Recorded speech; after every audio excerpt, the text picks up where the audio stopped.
Je laisse tout de suite la parole à Gilles Ménède pour nous parler d'une délibération concernant la direction de la propreté et de l'eau. Oui, merci Monsieur le maire. Effectivement, je vais vous parler d'une délibération concernant une subvention de 17 600 € et une convention avec l'Agence parisienne du climat pour la réalisation d'une seconde édition d'un défi famille zéro déchet. Alors comme il est déjà un petit peu tard, je vais aller assez vite. Vous savez que la ville de Paris s'est dotée d'une stratégie zéro déchet au Conseil de Paris de juin 2014.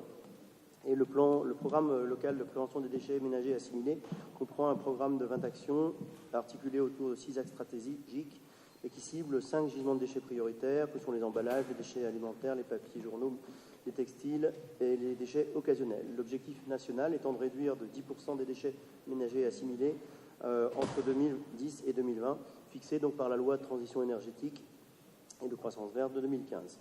Alors en 2018, la ville de Paris a été associée avec l'Agence parisienne du climat, qui possède déjà une forte expertise sur la sensibilisation des Parisiens aux enjeux climatiques et énergétiques et qui souhaite déployer donc des actions de prévention des déchets, en lançant pour la première fois donc en 2018 un défi famille zéro déchet. Préalablement, l'Agence parisienne du climat lançait donc chaque année des défis famille à énergie positive. Et pour le projet 2018, 30 familles parisiennes sont engagées à adopter quelques gestes de réduction des déchets. Le bilan a été très positif et a montré une réduction de 25% des déchets. Fort de ce succès, l'Agence parisienne du climat envisage donc, et c'est l'objet de cette délibération, de renouveler le défi famille zéro déchet auprès cette fois de 100 familles volontaires sur une durée de 5 mois à partir de septembre 2019 jusqu'à janvier 2020. Donc afin de donner de l'ampleur au défi d'accompagner les familles candidates qui n'auraient pas pu être retenues, l'Agence parisienne du climat proposera parallèlement au défi classique, et c'est très important, un accompagnement sous format numérique ouvert à tous, ce qui permettra d'amplifier le phénomène. Cet accompagnement numérique permettra donc à toutes les familles souhaitant s'engager dans cette démarche zéro déchet d'en faire partie et seront alors partager des challenges zéro déchet toutes les 2 semaines, etc., des informations concernant les différents événements. Donc je vous propose de soutenir le projet de cette association pour un montant de 17 600 €.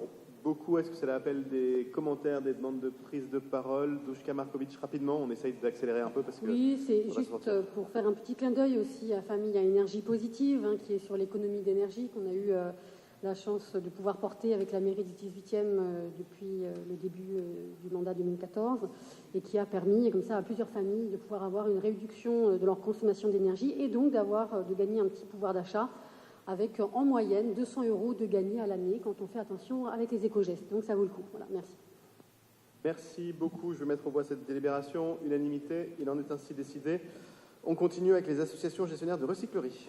Absolument, monsieur le maire, merci.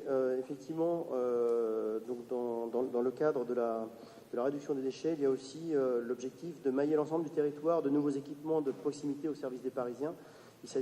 On a pour objectif d'avoir un objectif de 20 ressourceries sur l'ensemble du territoire parisien. Et à la fin 2018, 15 recycleries actives implantées sur 10 arrondissements du territoire parisien ont été soutenues par la ville. On avait 8 structures généralistes qui collectent tout type d'objets et 7 structures spécialisées dans un secteur particulier, comme par exemple les jouets, les textiles, le matériel sportif, etc. En 2018, les résultats ont quand même permis de détourner plus de 3000 tonnes de déchets de l'incinération ou de l'enfouissement qui était l'objectif principal. Alors cette délibération, elle comporte 2 points qui concernent le 18e, puisque en 2019, 4 nouveaux projets de lieux de réemploi seront en cours, et notamment parmi ceux-là, la ressourcerie dans le 18e arrondissement, avec un local visé dans le quartier de la Goutte d'Or, et je veux saluer ici le travail de Frédéric Badina et dans le cadre du GIU Paris Commerce de la FAF Gabellotto. Donc cette ressourcerie ouvrira à l'automne 2019. Donc tous ces lieux de réemploi sollicitent le concours de la ville de Paris pour obtenir un soutien financier au démarrage ou au développement de leur activité. Et plusieurs d'entre elles ont également formulé la demande d'accéder gratuitement aux déchetteries parisiennes pour valoriser leurs déchets ultimes. Un autre point qui concerne le 18e arrondissement, c'est la partie sur la recyclerie de Emmaüs Coup de Main.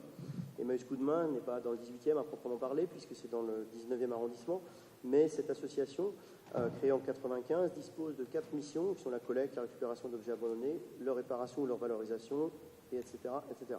Le fonctionnement de ce projet d'Emmaüs Coup de Main est fondé sur le recrutement de personnes en grande difficulté dans le cadre d'un atelier chantier d'insertion, s'articulant autour de 4 sites.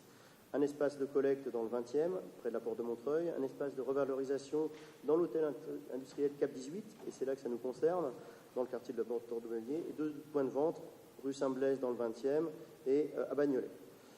Il faut noter quand même qu'à fin 2018, l'effectif de l'association sur Paris était équivalent à 35 équivalents temps plein.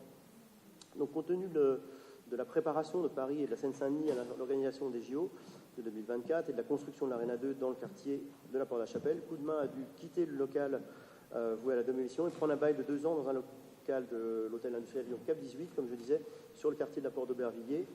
En plus des frais de déménagement, la location de ce local sera donc prise en charge à travers cette action. Et donc, afin de soutenir l'action de détournement des déchets des Parisiennes et participer à l'effort de location du nouveau local occupé par l'association Emmaüs Coup de main, je propose d'autoriser la maire de Paris à signer avec Coup de main la convention qui prévoit donc l'attribution pour l'exercice 2019 d'une subvention de fonctionnement d'un montant de 95 000 et quelques euros, dont 70 000 euros dépendent du budget de la DPE et 25 000 euros dépendent du budget de la DE. Merci beaucoup. Pas de difficulté, j'imagine. Unanimité. Il en est ainsi décidé.